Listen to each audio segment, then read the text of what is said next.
जयपुर के Nahargarh biological park से इस वक्त की बड़ी खबर आ रही है। मादा हिप्पो राजकुमारी ने पहली बार बच्चे को जन्म दिया है।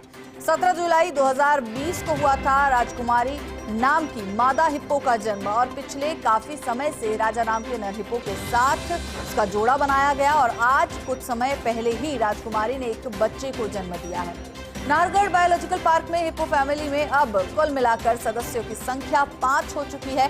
डीसीएफ विजयपाल सिंह ने मॉनिटरिंग भी बढ़ा दी है ताकि जो नन्हा हिप्पो वहां पर आया है एक नए सदस्य के तौर पर, जिसका कुछ ही समय पहले जन्म हुआ है, उसको सुरक्षा के लिहाज से तमाम सुविधाएं मुहैया कराई जा सके। मॉनिटरिंग बढ़ा दी गई है, पल पल जानकारी ली जा रही है। वहीं नाहरगढ़ बायोलॉजिकल पार्क में हिप्पो फैमिली की बात करें तो अब 45 सदस्य हो चुके हैं। खबर पर और अधिक जानकारी के लिए हमारे एसोसिएट एडिटर निर्मल तिवारी हमारे साथ जुड़ चुके हैं। निर्मल जी, हिप्पो फैमिली बढ़ चुकी है नाहरगढ़ बायोलॉजिकल पार्क में और अब संख्या 5 हो गई है, मॉनिटरिंग बढ़ा दी गई है। किस तरह की सुरक्षा के लिहाज से किस तरह की व्यवस्थाएं की गई हैं? बिल्कुल हिमाद्री, देखिए बहुत अच्छी खबर इस मायने में है कि लगातार जो एक बड़े ब्रीडिंग सेंटर के तौर पर भी नाहरगढ़ बायोलॉजिकल पार्क को देखा जा रहा था और वहाँ एक्सोटिक एनिमल्स अगर ब्रीडिंग कर रहे हैं, इसका मतलब वहाँ की जो जिस तरह का माहौल तैयार किया गया है वो जानवरों को मुफीद आ रहा है।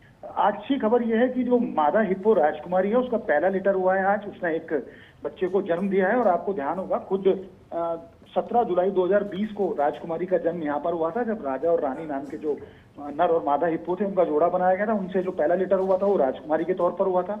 दूसरा लिटर जब राजा और रानी से हुआ पिछले साल हुआ था, उसको राजकुमार नाम दिया गया था ताकि कंप्लीट फैमिली हो जाए।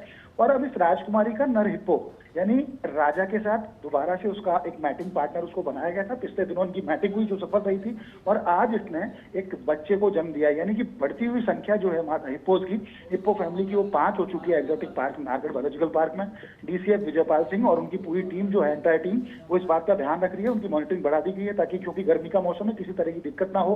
राजकुमारी को कैसे डाइट दी जाएगी उसके बाद उसके ऊपर ध्यान रखा जा रहा है। डॉक्टर अरविंद माथुर उनकी पूरी टीम जो है वो इस बात का ध्यान रख रही है कि उसको किसी तरह की कोई शारीरिक कोई किसी तरह की कष्ट ना हो, कोई परेशानी ना हो, उसको लेकर के पूरा ध्यान रखा जा रहा है। उसका उम्मीद ये की जा रही है कि जिस तरह से यहाँ पर एक्सोटिक एनिमल्स भी अगर यहाँ ब्रीड कर रहे हैं तो कह सकते हैं कि भविष्य में यहाँ पर जिराफ भी देखने को मिल सकता है, यहाँ राइनोसेरस भी देखने को मिल सकता है और इस तरह के कुछ एक्सोटिक जो एनिमल्स हैं उनको भी यहाँ लाया जाएगा। लेकिन फिलहाल अच्छी खबर यह है कि मादा हिप्पो राजकुमारी ने पहली बार उसके लिटर हुआ है, पहली बार उसने एक बच्चे को जन्म दिया है और उस बच्चे का पूरी तरह से ख्याल रखा जा रहा है, जो कि भविष्य में यहाँ पर जो एक्सोटिक पार्क है उसमें पर्यटकों का एक नया आकर्षण का केंद्र बनेगा। हिमाद्री जी, शुक्रिया निर्मल इस पूरी जानकारी।